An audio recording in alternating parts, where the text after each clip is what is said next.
সবার ভালো আছেন? আমি নজরুল এবং সাথে আছে আমার ফ্রেন্ড সুজন।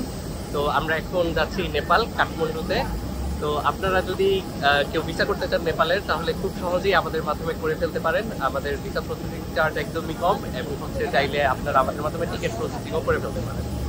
তো দেখা হবে আপনাদের সাথে আবার নেপালের কাঠমান্ডুতে।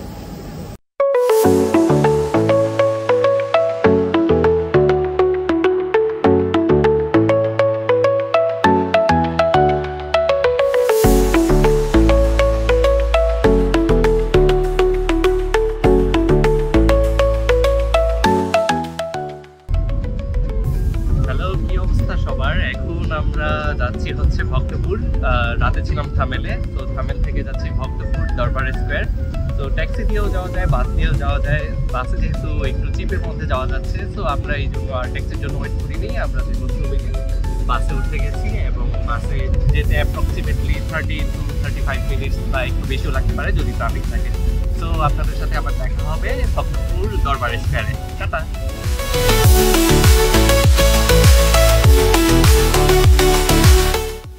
হ্যালো, কি অবস্থা সবার? আমাদেরকে মাত্র বাস নামিয়ে দিল। এটা হচ্ছে ভক্তপুর বাস স্টেশন।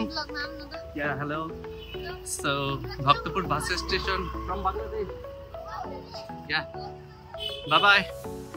সো এখানে দুটি লোকাল শিশু আমাদের সাথে কথা বললো, কোন কান্ট্রি থেকে আসছি জিজ্ঞেস করলো। তো যাই হোক, যা বলতেছিলাম যে ভক্তপুর এখানে আমাদের বাস স্টেশনে বাস থেকে নামিয়ে দিল। 80 রুপি করে পার পার্সন নিয়েছে এবং সময় লেগেছে 1 ঘন্টা 10 মিনিটের মতো। সো এখান থেকে আমরা 10 মিনিটের রাস্তায় হেঁটে হেঁটে যাচ্ছি ভক্তপুর দরবার স্কোয়ারে। তো ঠিক আছে, ওখানে যাওয়ার পর আবার আপনাদের সাথে কথা হবে। Thank you.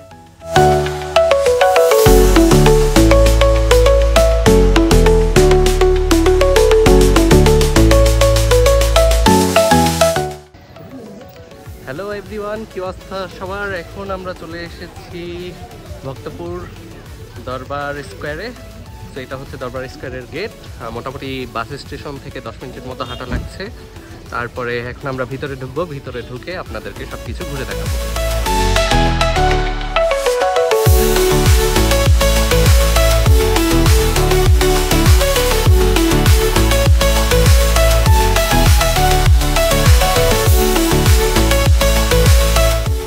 আমরা এতক্ষণ ঘুরলাম হচ্ছে ভক্তপুর দরবার স্কোয়ারে।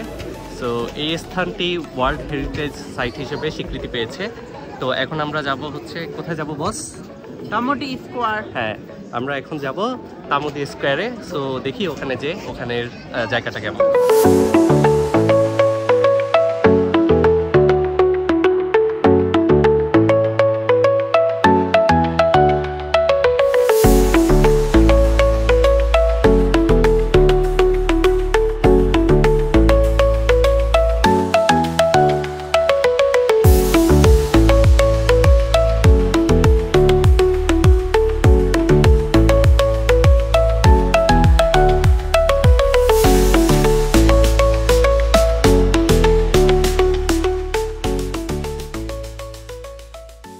বন্ধুরা, এই ছিল আমাদের তমাদি স্কোয়ার।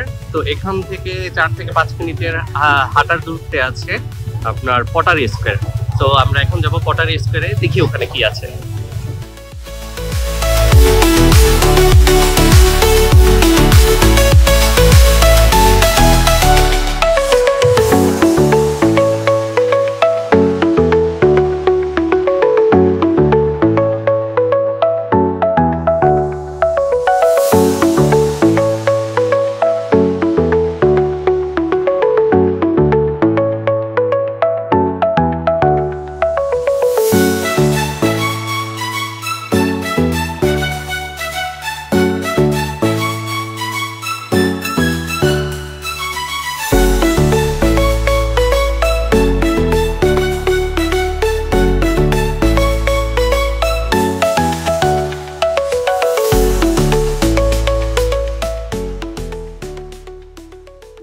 হ্যালো, কি অবস্থা সবার? কেমন আছেন? আশা করি ভালো।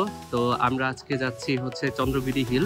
আপনি যদি চন্দ্রগিরি হিলে আসতে চান এবং যদি বাই বাসে আসতে চান, তাহলে কাঠমান্ডুর থামেলের দ্য কাঠমান্ডু মলের সামনে থেকে বাস পাওয়া যায়, বাসে 50 রুপি করে নেয় এবং কাঠমান্ডু মলের সামনে থেকে বাস যে স্টপেজে নামিয়ে দেয় এখানে, এটা হচ্ছে আপনার 13 কিলোমিটার। কিন্তু যেহেতু পাহাড়ি উঁচু নিচু রাস্তা, তাই এই 13 কিলোমিটার আসার জন্য তারা হচ্ছে সময় নিয়েছে 1 ঘন্টা 1 ঘন্টা 10 মিনিটের মতো।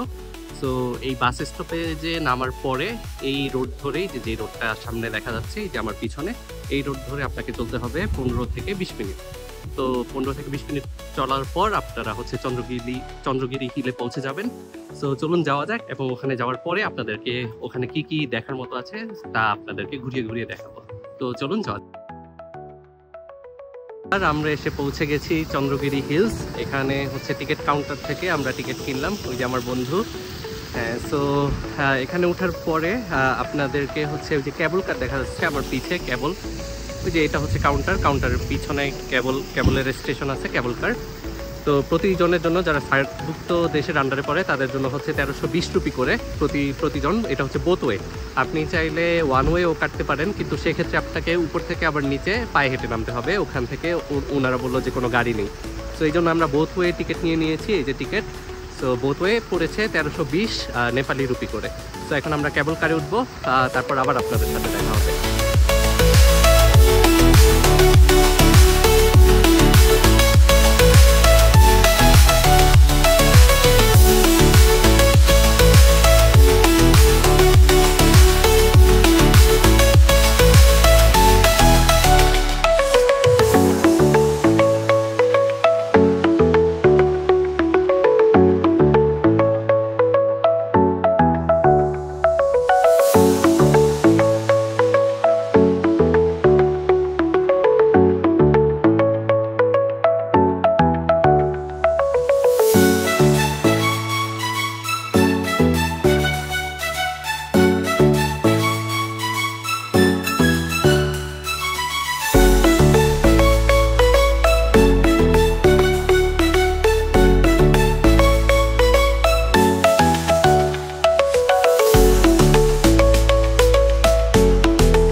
হ্যালো বন্ধুরা, আমরা মাত্র কেবল কার দিয়ে এই যে উপরে চলে আসলাম।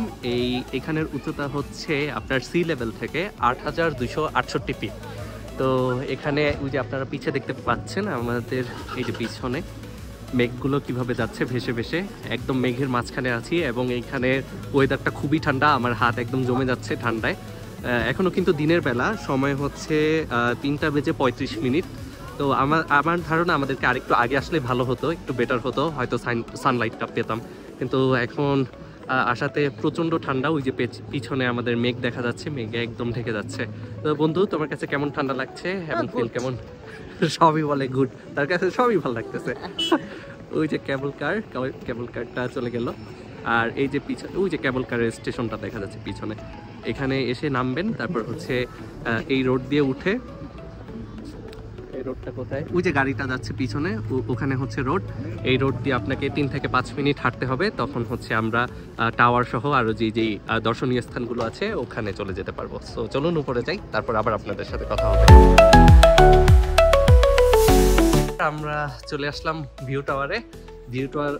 যদি আপনি উঠতে চান তাহলে নিচে হচ্ছে কাউন্টার আছে, কাউন্টার থেকে পার পার্সন 50 রুপি করে নেপালি রুপি 50 রুপি করে হচ্ছে টিকিট কেটে আপনি ভিউ টাওয়ারে উঠে যেতে পারবেন।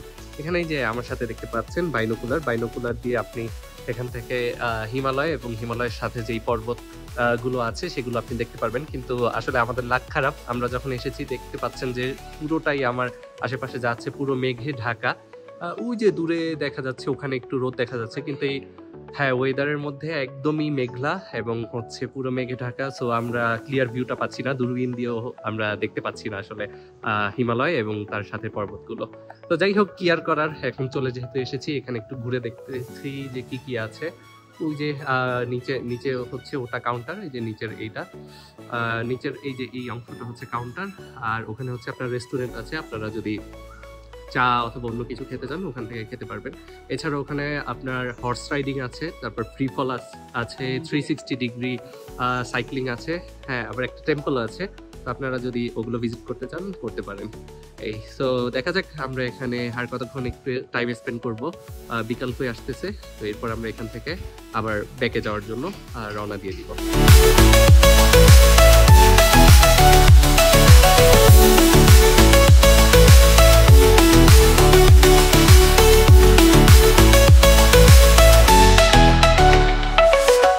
হ্যালো, কি অবস্থা সবার?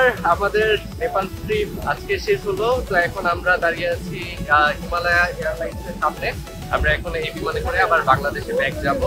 তো আসার সময় আমরা এসেছিলাম বাংলাদেশ বিমান এয়ারলাইন্সে, ব্যাক যাচ্ছি হচ্ছে হিমালয়া, কারণ হচ্ছে বাংলাদেশ বিমানের চাইতে আমরা হিমালয়া এয়ারলাইন্সে একটু কম দামে পেয়ে গিয়েছি, তো এই জন্য উঠে যাচ্ছি।